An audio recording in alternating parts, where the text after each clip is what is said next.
are moving on to the next session, and the next session is handled by Ms. T. Anuradha Sriram, Principal of Army Public School, Nandampakam, Chennai, India. And she has nearly 18 years of experience, and she has been actively training students and participating in various literary activities, debates, inter and intra-school competition, dramatic, and she has been a team lead, editor of school magazine, teacher in charge for career counseling, and have actively coordinated curricular and co-curricular activities conducted by the school. She has also been the HOD of English department and have worked intensively on lesson planning, quality, question papers, and assessments. So she has. We are very happy to have you among us, ma'am. Passing over the session to you. Yeah, good evening to all, and thank you so much for this introduction. Very kind of you to have introduced me with kind words. Yes, and today's session, basically it's on effective writing. As Sir was talking about effective communication, communication is the key and development of soft skills. So I, as a teacher and an educator for the last 20 years, I've seen how students learn, because I've been working at the school level and now moved to being a principal of the school, and have seen the struggle students have in writing. And I think the basic strategy and the skill, if they learn, it goes a long way in helping them learn the other subjects as well. So I'd like to just have a small presentation. I'll just present now. One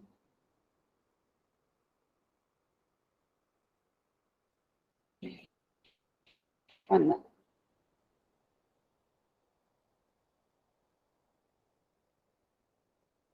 Are you able to see my screen? Ma'am. Not yet, ma'am. Yeah, you can see my screen? No, not yet, ma'am. Not yet visible. No, ma'am. No, ma'am. No, is it? Okay, 1 minute.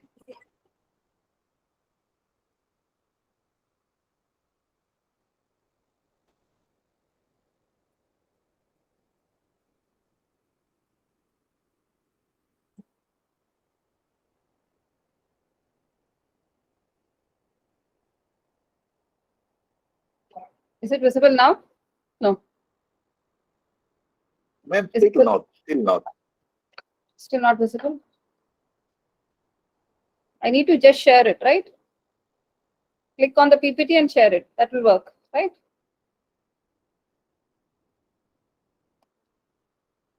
Ma'am, you can give the present now button in the meet and then go to your PPT till present. That's what I said. I have to just share it, right? It's not working.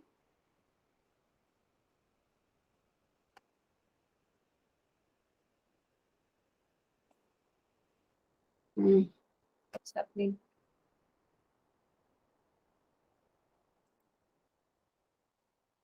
I give it to present now. I shift click.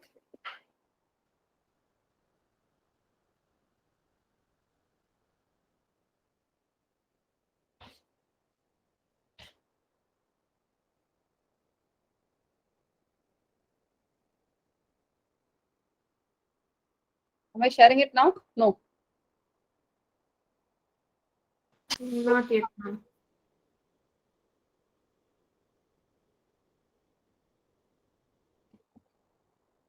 Is it fine? Now it's visible, ma'am. Yeah. Yeah, it's visible. Yeah. Visible. Okay. Thank you so much. So this is effective writing. So understanding writing, classroom procedures to teach writing, and strategies for effective writing and academic writing. I plan to talk on these 3 aspects because I have done recently submitted my thesis on content and language integrated learning. So basically on academic writing, what's the difference between writing, casual communicative writing, and academic writing? So small things to share about the 3 things is broadly the full session is all about. And first is, as it is suggested here, there is 4 different stages to writing. Okay, first you have to writing down, writing in the language, production, and expressive writing. So what is the first thing? As I plan to go on with classroom management of how to writing it down. What strategies I found it effective in the classrooms were, first, ask children to write. Whatever it is, whichever class you belong to. Maybe it can be tried at the college level itself. It's a very, the difficulty is putting the thoughts into words. That's the biggest challenge all of us have. So first we need to just write down. One exercise I have found useful in the classroom is first 5 minutes in the class, ask children to write anything that comes to their mind. First, it is all incoherent writing where they are not able to write any coherent sentences. It's just group of words. That is the starting point. Slowly they build on it. And believe me, in matter of 2 minutes, they will be able to write around 250 words to 300 words. Some have even clocked 400 words in 2 minutes. So first stage is to just write down. I think that is the first stage in writing where we have to just write down our thoughts, put them into words, and then getting it writing. Then writing in the language. Slowly, when you start reading what we have written, we can see the gaps. And we can see, when we see the gaps, we understand there is no proper coherence, the tense is not right, we are jumping the tense and all those things. Now the language aspects come into it. So the first step is to start writing. Second is to bring language elements into it. The third stage is the production. Now we have to edit it. Do some editing on the language, do some rewriting, redrafting of the sentences. And when the stage comes where we are able to produce something that is coherent to read and that is readable for the first step. Then comes the last stage when we go on to expressive writing. Expressive writing where we actually plan what we have to write, put it into words, then make it into sentences, put it into paragraphs, rewrite it, make it first drafts and second drafts, and then we are able to make a very great expressive writing. So the 4 stages, I think for the classroom management strategy, first ask children to write down, then second, see the language aspects, third, improvise on that, finally come to the stage where they can do expressive writing. Now, it is very, very difficult. I have seen as an educator, it is very, very difficult for children to write or for students to write. So there is a need to motivate students to write. Now, this can be applied to self as well. How? When we as research scholars, when we want to write, there is this gap that comes in when the whole thing goes for it becomes blank and we are not able to write down anything. There might be a lot of thoughts in our mind, but we will not be able to write. So there is something called pre-writing we have to do. Whatever thoughts come into mind, if you have to start with the communicative writing in the classroom, we could start with posters, cartoons, audio, video, ask that as a pre-writing exercises. Now, as educators, as teachers, if you want to try this strategy, it works wonderfully well. All that we need to do is to put a poster on the board and ask students to write on it. Now, if you are doing academic writing, you're a research scholar, what is a pre-writing exercise you could do? A pre-writing exercise is to simply write down all the thoughts that come into our mind onto the piece of paper, get motivated to just write the real things that have happened. It should be like a story writing. All that has happened in our research journey, that would be the starting point. And slowly, when we try to fine tune it, we can get into the perfection of academic writing.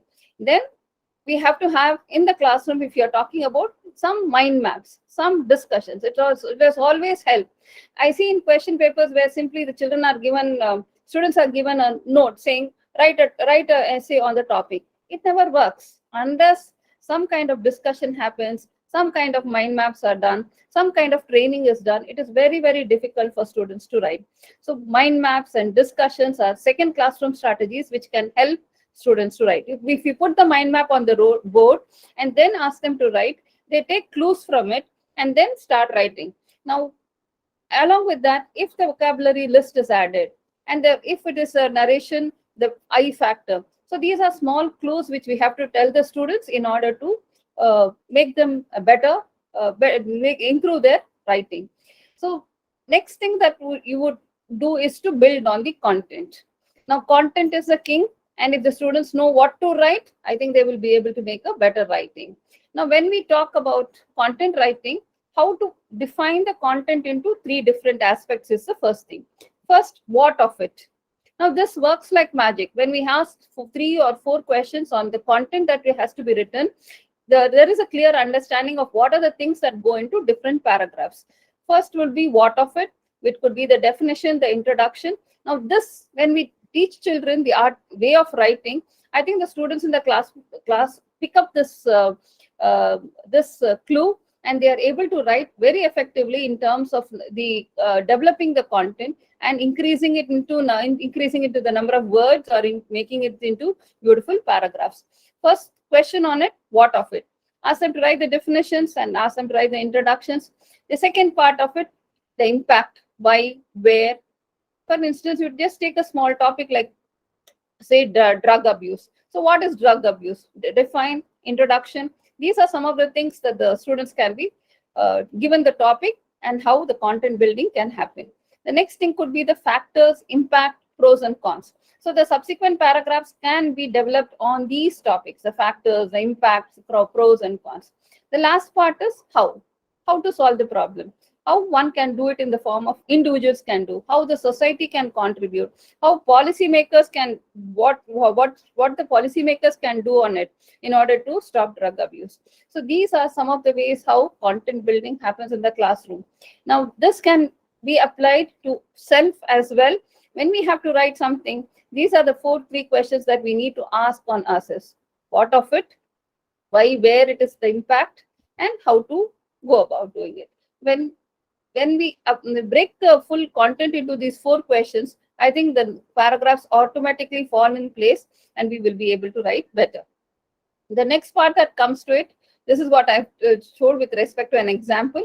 If you're talking about a topic like drug abuse, define what it is, who, where, factors responsible, how it affects whom, and the impact, then how to solve, suggestions as individuals, as community, as government policy, as law enforcers. Now, this is enough to take about 6-7 paragraphs easily, and the word limit can be met. There is a complete blank when it comes to students writing. They do not know how to expand on the topic, how to write the subsequent paragraphs. When this kind of training is given, automatically the subsequent paragraphs, and there's a lot of coherence with respect to what they are able to write, because they will answer the question what, then who and where and how. Automatically the writing, whatever comes, is effective, and it is also makes an impact on the reader. Then there are the different types of writing that one can talk about. Once the writing part is ready, then that is the next stage when we have to introduce the various types of writing. How to write different types of writing. So when this, as a teacher, I have seen it almost takes about 1 year for a student to just learn the knack of writing effectively.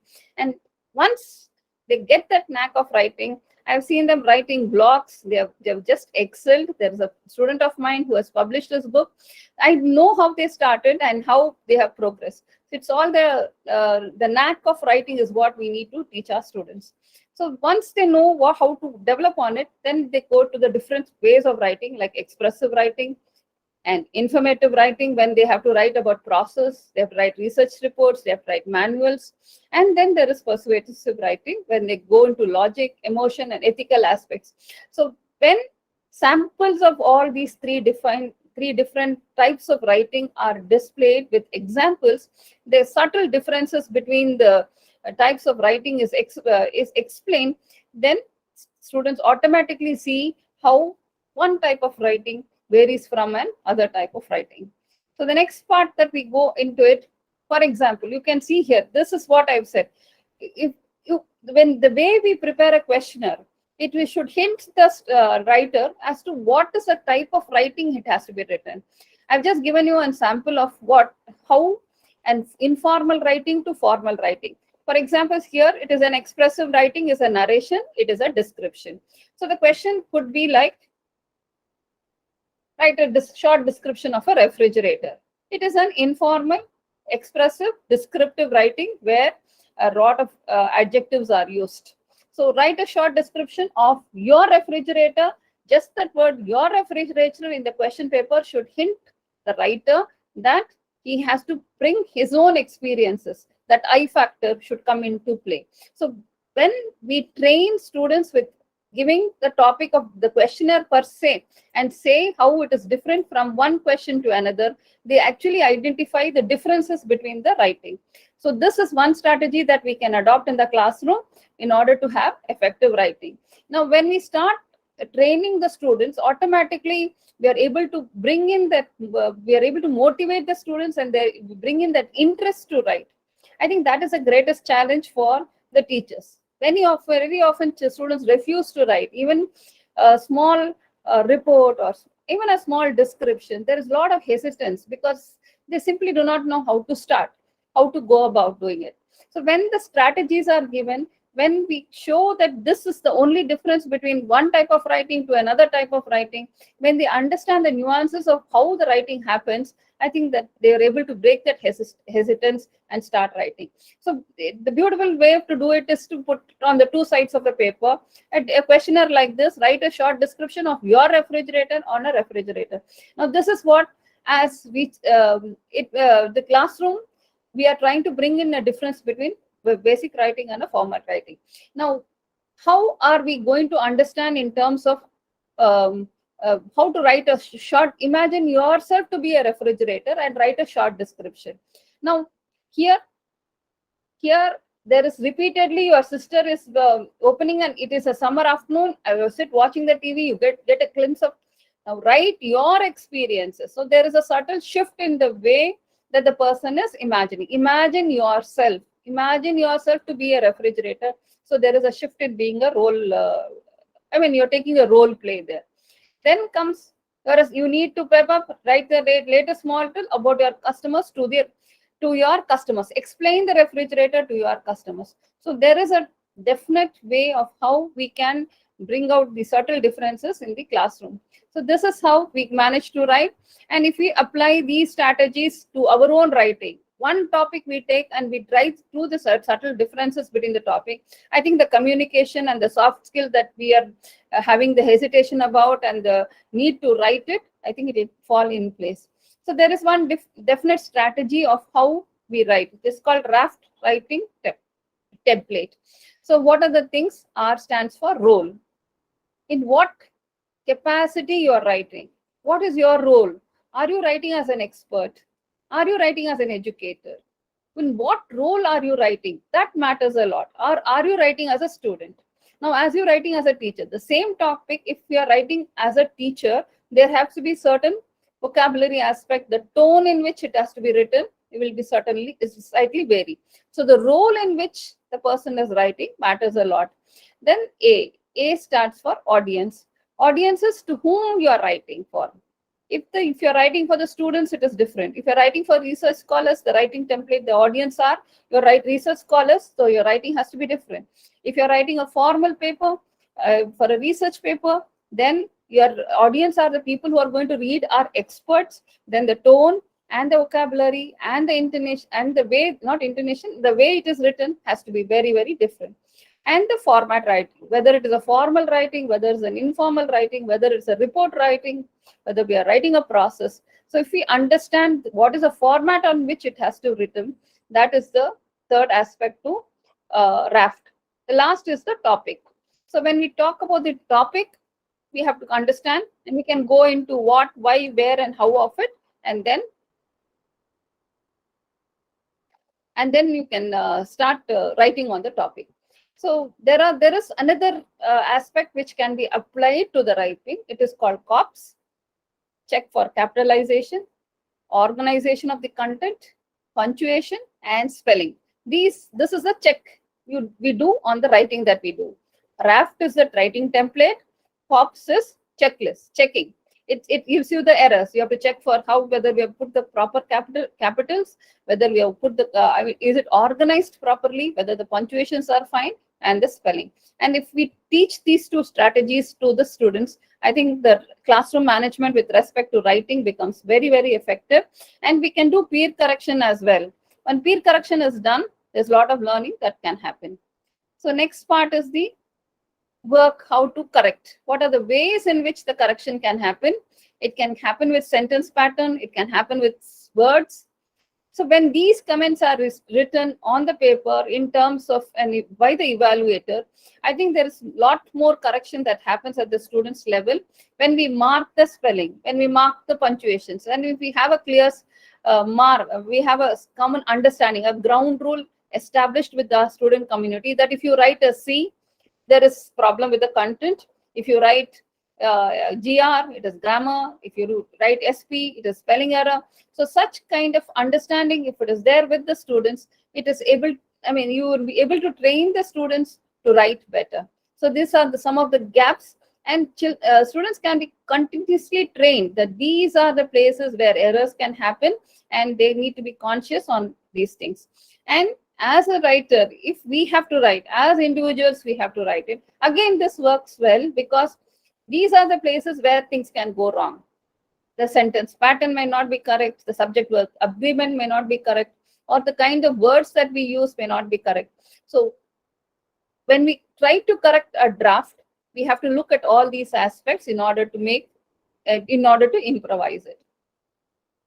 So these are the words the short forms of the symbols that we have, which we can have it as a ready reckoner to tell the students, or to tell the student. Even if you are an evaluator, you share it with the students. If you are a student, you are trying to learn, even when you are trying to edit, if you are trying to use these symbols, it is easy to manage the classroom. So classroom management comes with adopting certain strategies. So writing effectively and classroom management is the topic where we are trying to manage effective writing in a classroom. And it can be managed with certain simple strategies.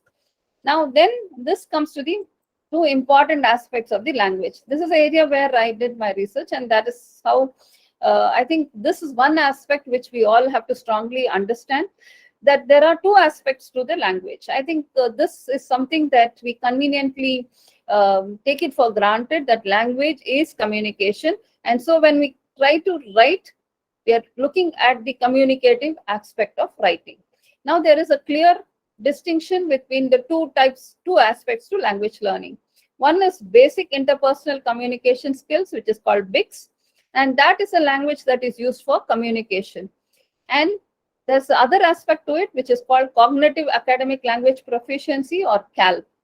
Now, this part of it is very essential for academic writing. Now, this is necessary to understand academic text, to write research papers, to write the theses. We need to have a command over academic language.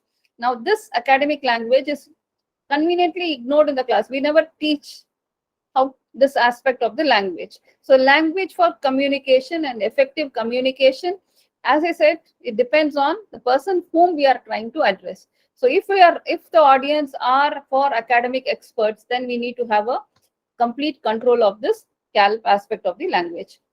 Now, what is this academic writing? It's a formal ways of how you have to follow certain conventions of writing.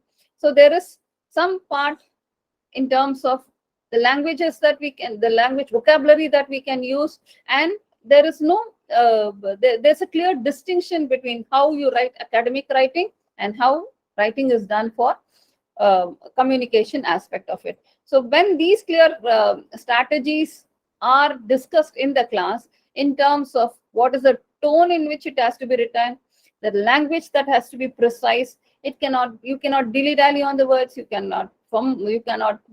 have to be brief with clarity and to the point. So precise language is something that has to be kept in mind in academic writing, and the point of view, because there it is a brevity of the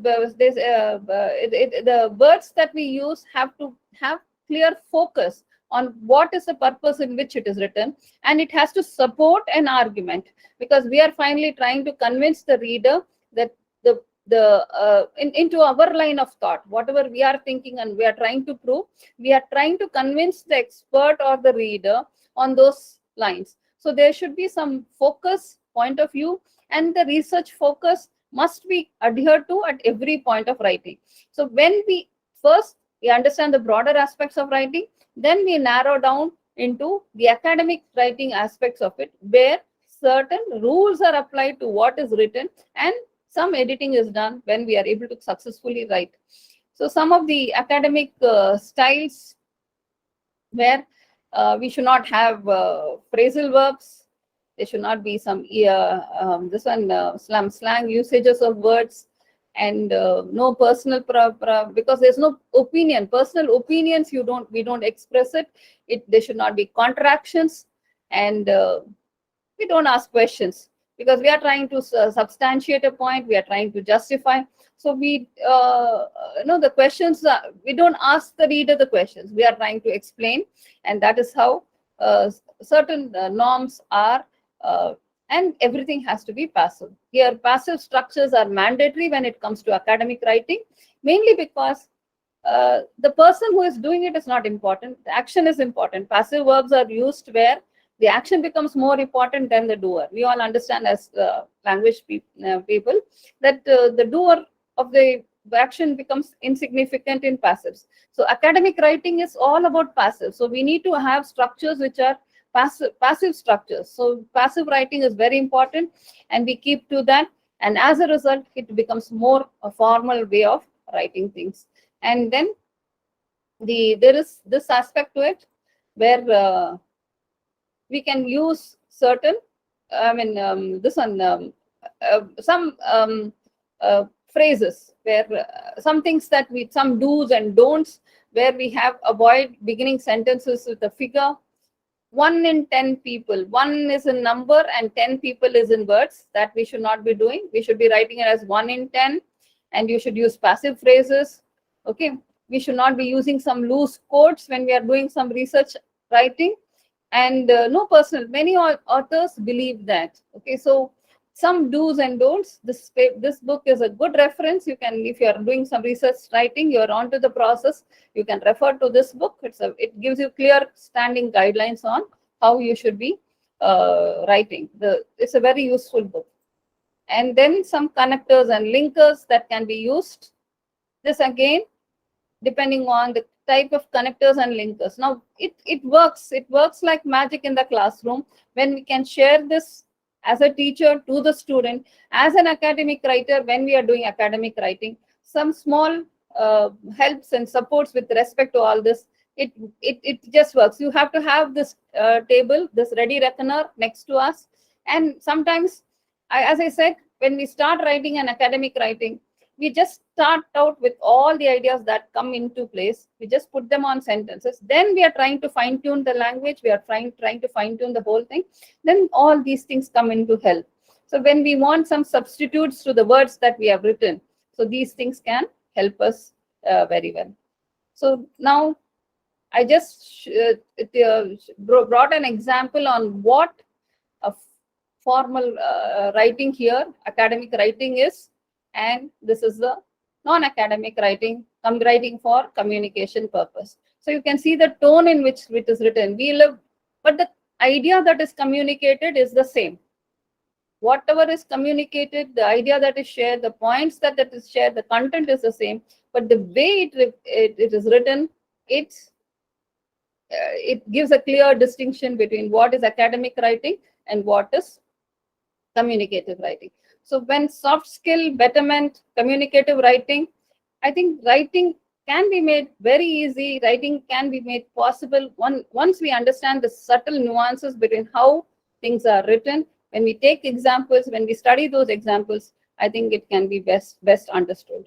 So all these strategies does help in classroom management, and we are, the student, we will be able to motivate the students to write, because that is the starting point of effective writing. You need a motivated learner or a motivated person to write.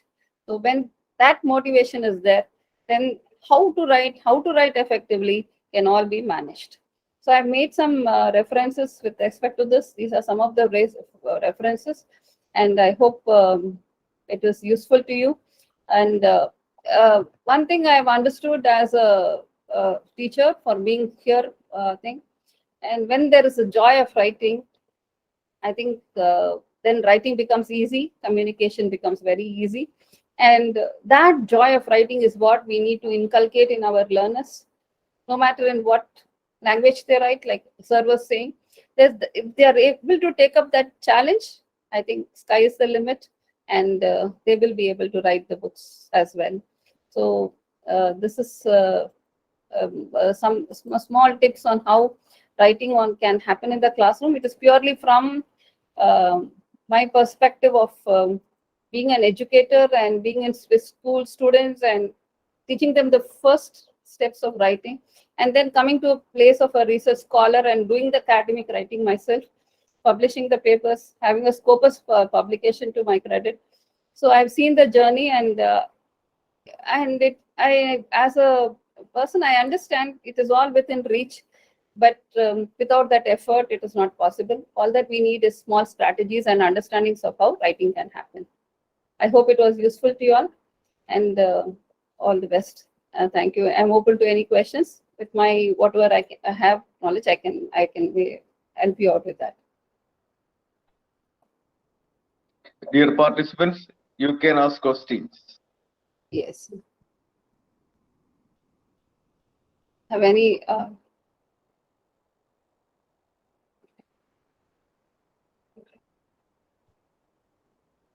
Yes, sir. No, good afternoon from Ghana and good evening in India. My Good name evening, is sir. Harun Ibrahim. Yes, Yes. my name is Harun Ibrahim. Yes, medical practitioner from Ghana. Thank you for your excellent presentation on writing. It is one of the key things in this 21st century for excellent writing in research, project work, everything. You should have very good grips with information. And I'm happy how you have broken it down for me. Yes. My first question is, under Yes. types of writing, you said expressive writing. Example is narration, descriptive, and then 2, informative writing. You said research reports, process, manuals, and then Yes, the sir. 3 was persuasive writing. Example, argumentation, logic, emotions, and ethical. Right? That Yes. is the examples. Yes. Yes.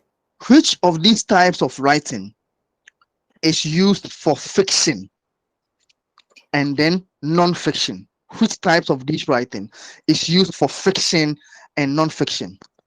Thank you. Yes. Okay. Thank you so much. Yes. Thank you for your comments. And fiction and non-fiction. Okay. From the understanding of the word fiction is, it can be into 2 aspects from what I understand, into fiction writing and non-fiction writing. Now, when the writing is from the perspective of the writer, if the writer is interested in expressing certain views or things with respect to his understanding of things, then it becomes a non-fiction writing. So where the language becomes, you can go little easy on the language. You can go with respect to the aspects of because it is the person's own perspective of looking at things. But when it comes to expressing facts, when it comes to clearing discussions of certain facts and certain realities and certain things with respect to scientific things that are happening, then one step, that it is a very, very subtle thing. So you are expressing certain things which are facts. So all that aspects have to be real. But then when you are trying to get one step more imaginative to it, then it becomes a fictional thing. So the word fiction itself is, it has to have some justification of what is real and some imaginative part. So it is a close mix of both. Hope I am able to answer your question. So when it is Yes. non-fiction, it can be, it has to be rigid with respect to what it is. Fiction, you get that liberty, but you have to be rigid, but you have the freedom to express little beyond that. I hope I'm able to convince you, and this is why I understand the things. Look, thank you very much for your answer. Yes. My next question is, Yes, sir. under the same types of writing, Yes, next sir. question, under the same types of writing, Yes, sir. assuming without admitting, there are 3 types of writers in this world. Because of my question, I want to pose it like that. Assuming without admitting, there are 3 types of writers in this world: expressive writers, informative writers, and persuasive writers. Per your experience in teaching, Yes. Which of these types of writers are excellent writers? Which of them are This- excellent writers? Yes. Which And of then them are? two, Yes. yeah, I said these three type of writers. Which of them are excellent writers? And then two, which of them are faced with a lot of challenges when it comes to putting down their craft? Yes. Okay. So from your see, writing is a skill, and as I said in that draft, it is to whom are we writing? Who is your audience? Okay. So if you are writing an expressive writer, if you are writing an expressive writer, you cater to a different kind of audience who are willing to take and appreciate the language elements of the writing. So if your audience are people who appreciate literature, who can appreciate a metaphor, who can appreciate a simile that is being used there, then that kind of expressive writing, they will be able to relate. Now, if it is going to be facts, if I'm coming from a scientific background, I have that rigidity of not being able to appreciate a simile, but I will be able to appreciate some kind of logic, some kind of scientific facts that are, they say, some kind of theorem that is there, then that those if I am that person, so my expressive writers don't impress me at all. So some hi-fi stuff that is there for me to read because it has to satiate my knowledge, my crave for understanding things, my intelligence factor is coming into play. Then that kind of writing I will appreciate. Then when it comes to person who is trying to convince certain theory, persuade certain concept. Now, the challenges with respect to persuading certain things is with the writer, no doubt, but it also is with the reader to accept that facts. Now, when you take the basis on it, it has to have a combination of both being expressive and it has to be justified from certain facts. Unless it is justified by certain content which are real, which are true, and with expression, a persuasive who is trying to persuade a community to think on those lines, it will fall. So you need to have a blend of both. If you are trying to persuade and put across a theory across a community, I think that's where the challenge comes. You need to be expressive as well as have the language with respect to that. Is it fine? Okay, thank you for your answer. Yes. My next question, under the same types of writing, yes, under persuasive writing, you gave argumentation, logic, emotion, and ethical. yes, And the submission you just gave under persuasion, you are trying to persuade the person to agree to what you are writing about. yes. Now, my problem that I find here is that there is ethical here. And ethical here, everybody, all of us know that ethical norms and values are certain things that we shouldn't play with. Yes. So I don't understand why ethical is found under persuasive, because persuasion, you are trying to let the person believe. It could be an abstract. Let's say persuasion is abstract, it's not tangible. You are trying to force the person, convince the person to take it. But I find ethical here, where ethical principles means that there should be orderly norms and values. There should be orderly norms and values that should move in tandem with the rules and regulation per the particular institution or group of people or your participant that you're using for research. So my problem is the linkage of persuasion with ethical that you're giving an example here. Can you explain? Yes, please. You want me to? Yes. Now, yes. See, we have to look it from two perspectives: writing aspect and from the reader aspect. See, the writer has to be ethical, is mandatory for promoting good literature. You are trying to promote promote an idea which is ethical, which is right, and we want the community, we want to persuade some person to think on those lines and do it. But there is nothing stopping a writer from writing something that is not ethical. Now, there cannot be an embargo on saying that you cannot write cannot write unethical terms. Where is it? It's not possible. It is individual's perception of things and how things is viewed by the person.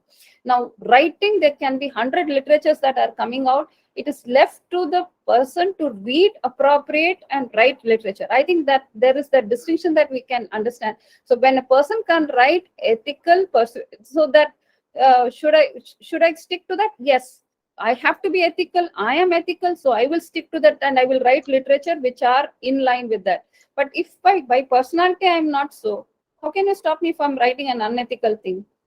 So there is room for all kinds of literature. It is left to the reader to understand what should be picked up and what should not be picked up, is my understanding of things. Are you convinced? I do not know. Thank you. My last request is, could you please Yes. share your email address with all of us so that some of us who want to Yes. get in contact with you later on? Yes, thank you. Thank you so much. Okay, thank you so much. Hope I was able to answer at least some portions of whatever the questions were, because I have Yes, seen. please. Yes, because as as a teacher, when I correct papers, I have corrected. I see we actually reveal ourselves when we write. Our personality just falls apart. All that we have to do is to read a couple of answers what the students write. You can see the character just falling apart in front of us. So there are some where there is justification for some unethical things that are written. Now, the justification is individual perspective, and they are trying to persuade that thought and try to tell, yes, that I am right. Now, it is up to the reader to not take it and can see that unethical aspect of it and just leave it like that. So this I've seen. So I think that's how I think I've shared. Okay. All right, thank you. So Thank you very much. Thank interesting you. questions. Very interesting questions. Thank you so much. I think you made me think on those lines. Thank you so much. Yes. Yeah. Ma'am, shall I Please, can you ask share your a simple email? question, ma'am? Yes, I will do it. I'll do it. I'll put it in the chat box. I'll put it in the Ma'am, yes. I'm Panikumari. Good evening, madam. Your lecture is lucid and very effective, madam. It's very nice. Thank So you. I have a small doubt, ma'am. I Yes. want to send my article to a Scopus journal. Actually, I have done some survey. Should I use all action verbs, academic verbs in my article? Because I have done directly.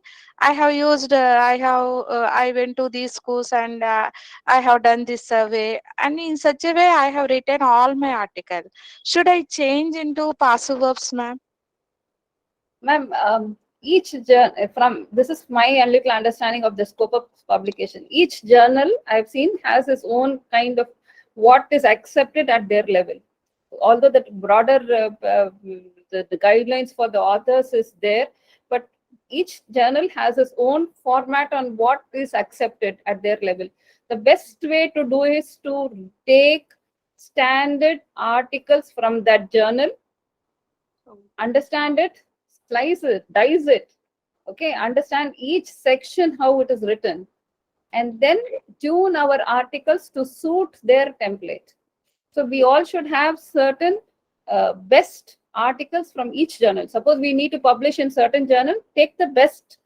That is a benchmark article we have to download, understand it, dissect it, and understand each portion, how an introduction is written, how it is elaborated. So each part you understand, ma'am, and then try to write your article to suit that. Then publication becomes easy. Okay, ma'am. Thank you, ma'am. Thank you very much. Take one benchmark article from whichever journal you are doing. Okay, Yeah, and yes, ma'am, sure. we have to dissect it into its element and understand. 1 week we have to spend on that article and understand how it is written. That's Okay, ma'am. because it is accepted there. That means it is the best. So we have to understand it, then write. That works. It has worked. Okay, ma'am. Yes. Thank you, ma'am. Thank you. Yes. Okay. A very good evening to you, Dr. Anuradha ma'am, and also good morning to all those who are from other areas Good at evening, the sir. same time. First and foremostly, I do appreciate the objective discourse you have given today. It was very comprehensive. And secondly, we are very much pleased here to have an academician who is from a background who is dealing with the school children as well, which could be very, very useful for us.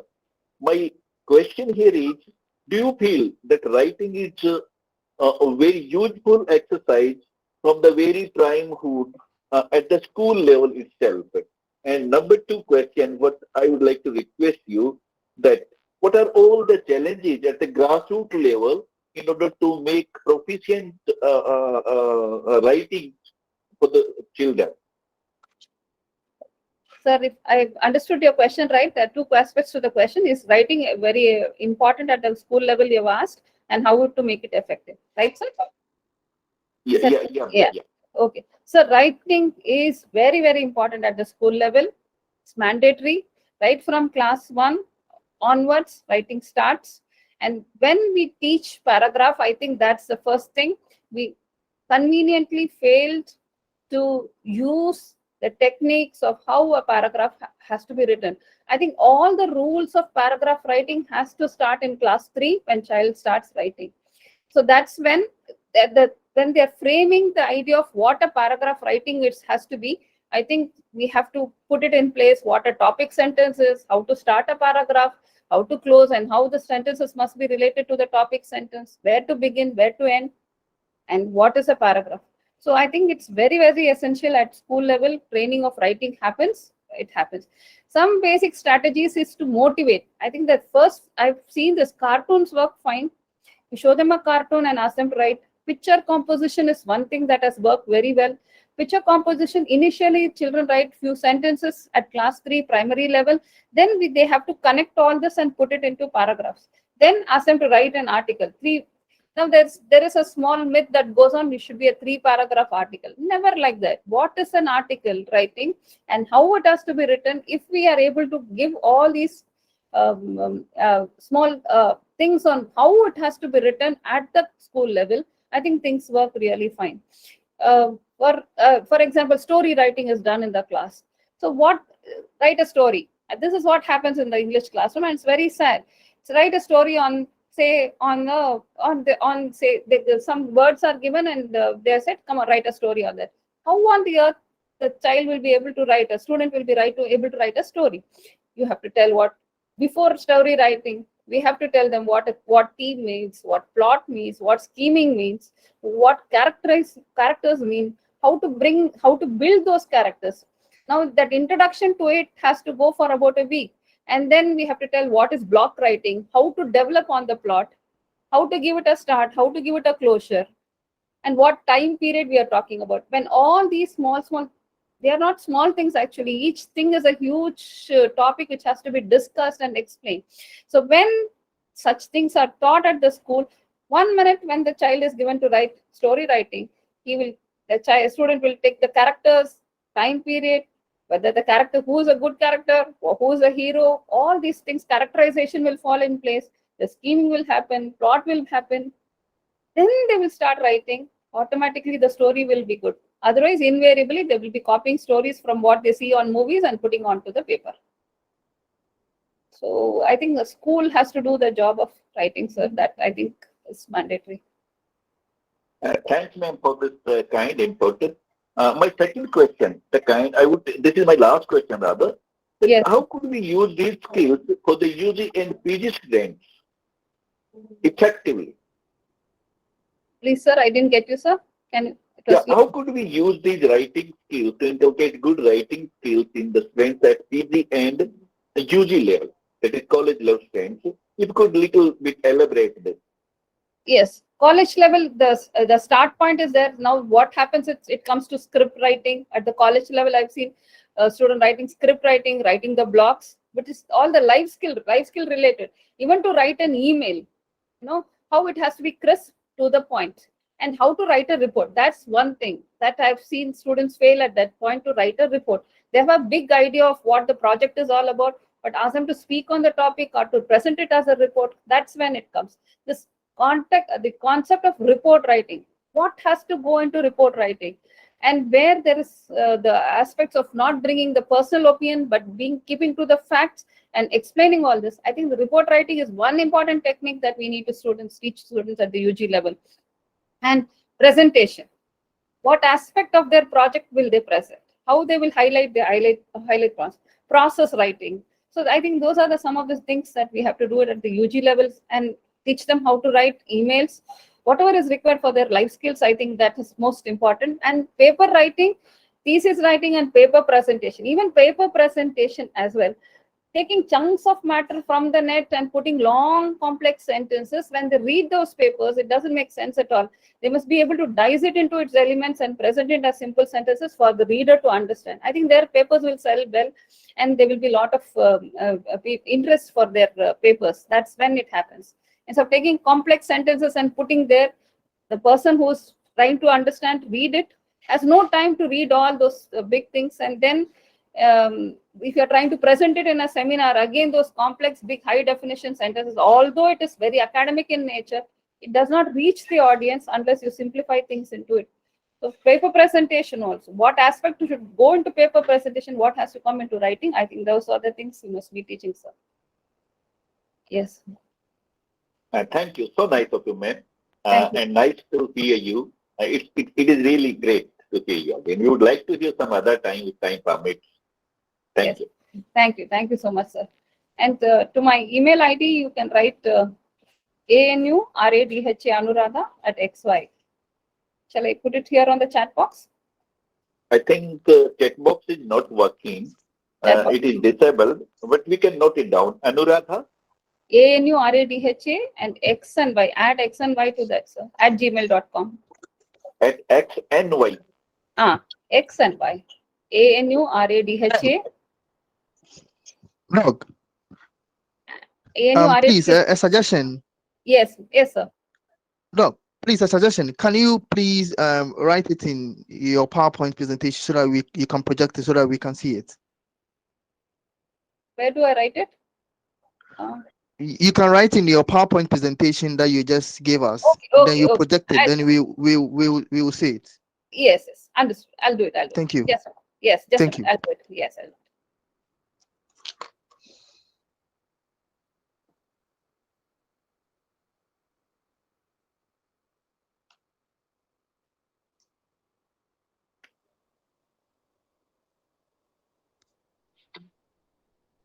Are you able to see it? No, not yet, ma'am. Not You yet haven't shared, ma'am. I've not shared it. Have I shared it? Unable to see. Yes, please. I've shared it, sir. Yes, ma'am. Yes, Not sir. yet, not yet. We could. Not see it, is it? Yes, ma'am. Okay, 1 minute. Something I. 1 minute, I'll just.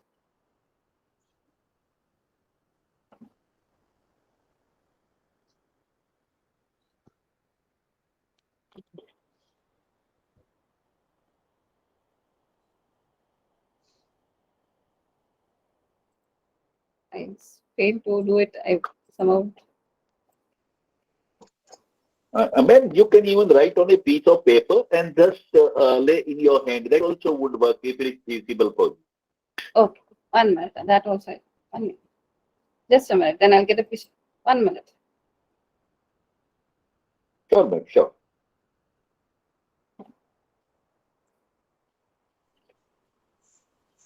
Now can you see it? Is it shared? No. No, ma'am. Your screen is not shared at all so far. We are Okay. able to see only your photograph, nothing else. Okay, sir. Writing on the I'll- paper could be useful if you are Yes. unable to share the screen. Yes. Sir.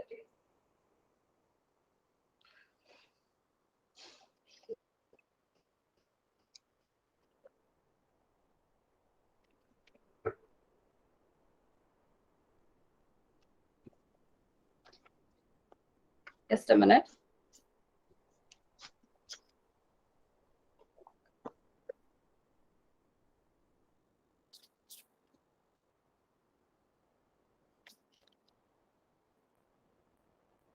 Can you see it? Yeah, this would work out, man. Just focus before the camera, little upper side. Yeah.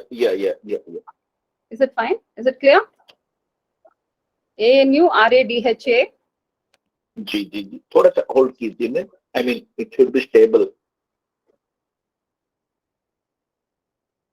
ANURADHA X and Y. Okay ma'am.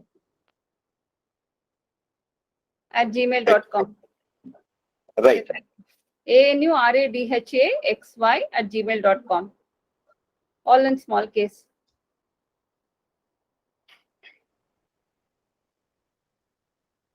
I will ask Sure, Joyce. ma'am. Thanks.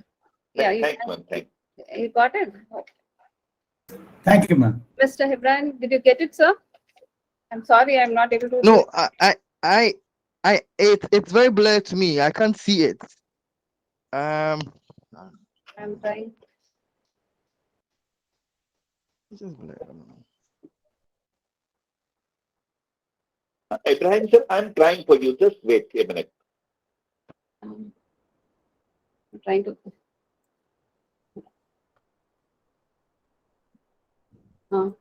I think now we can. Now can you see Thank it? you. Now can you see it, sir? Yes, ma'am. Yes, ma'am. Yes, sir. Yes. Yes, we can see it now. Thank you. Yes. Thank you. Thank you so much.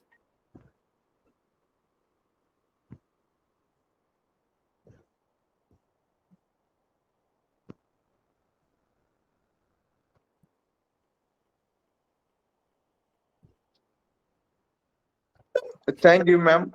Thank you. Thank you for your very informative presentation.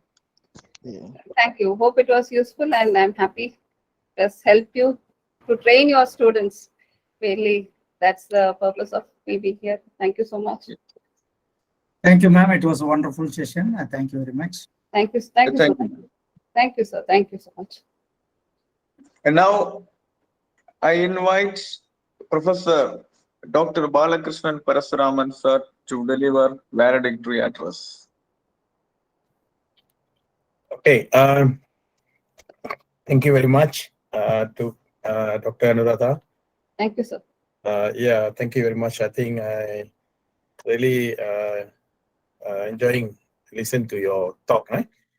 Thank you, sir. Okay, Thank so we are come to the last day as a patron for this conference, virtual workshop and international conference that were organized by three organizations: Lavender Literature Club, India, who was the president is Dr. Frank Jason, and also Cap Comorin Trust. Dr. Regina was president, and also Malaysian Industrial Relations, Human Resource Association, Mirha. I was the founding president. So I can see the last 3 days, I think very interactive section. I was following from the day one to until now. And I see that everybody eager to participate, listening, engaging, and also giving a lot of ideas and thought. And I believe most of you here come from various countries and from Ghana, Africa, Malaysia, and also India. And I was this virtual workshop for last 3 years. Really thanks to Dr. Frank and Dr. Regina, who initiated of this congress. Later, they invited our association to be part of the this virtual international workshop. So last 3 days, we have discussed about soft skill and effective classroom management. And I think everybody shared their knowledge. We start from the reverence. I think from the reverence from Father from the Catholic Church. I think he was talking about how religious cross to the soft skill, and also I think many religions also saying the same thing also. And then after that, we come to the major discussion in the classroom, and also basically what we try to do actually, we just understand the theory and the concept of soft skill, and whether soft skill there was debated whether it started from the childhood or maybe from the womb, when mother carry the baby until the end of our life. I think soft skill is not just in one time; it's actually until end of the life. So even after you graduate, you work, and after you work, retired, and until the end of life. But this soft skill will be continue for our life. There are three things that I think we need to understand in the soft skill. First thing, actually, first of all, our heart must be very, and what is our aim in our life.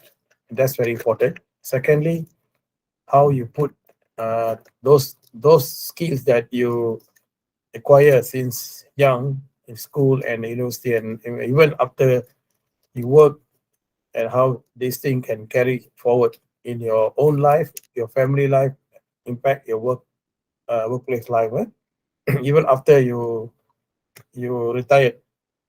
And finally, I think how you appreciate those skills, which you categorize in hard and soft skills. Okay, so you must be go hand by hand. Sometimes we are highly educated, but we lack of our soft skill, especially in terms of respect, morality, and some other thing.